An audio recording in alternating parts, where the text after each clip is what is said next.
Isang kababayan nating OFW sa bansang Saudi Arabia na ilang araw na ngang viral sa social media dahil tumakas daw ito sa kanyang amo dahil nga minamaltrato siya nito. At sa kasalukuyan, nasa pangangalaga na siya ng Migrant Workers Office sa Saudi at pinaproseso na ng Department of Migrant Workers ang kanyang pag-uwi sa Pilipinas. Nasagip sa Saudi Arabia ang isang OFW mula Isabela, Negros Occidental na umano'y minamaltrato ng kanyang amo.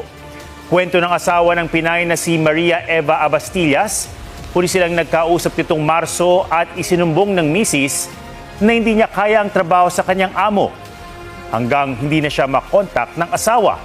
Kalaunan, ipinaalam sa kanya ng embahada na nakatakas si Abastillas sa kanyang amo.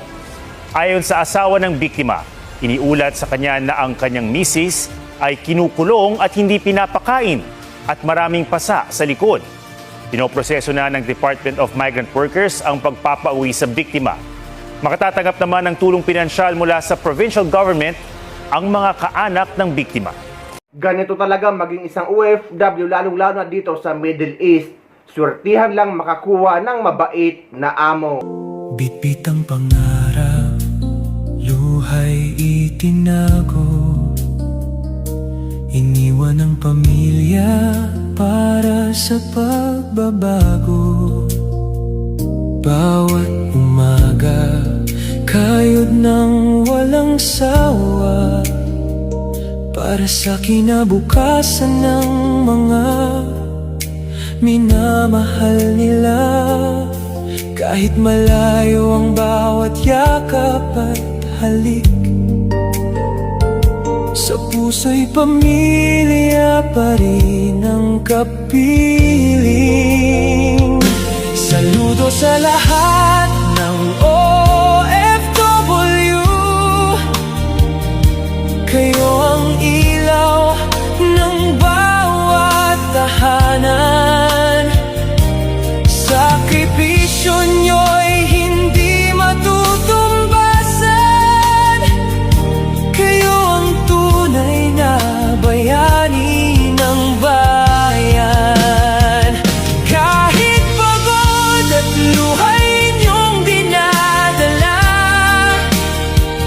pagmamahal sa pamilya ang lakas nyo at pag-asa.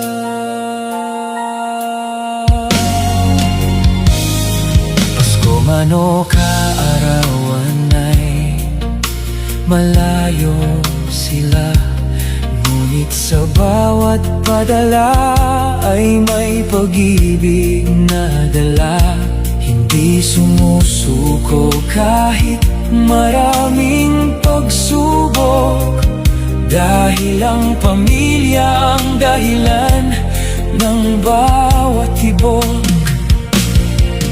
Darating din ang araw ng inyong pag-uwi, kasama ang tagumpay at mga ngiting wagas.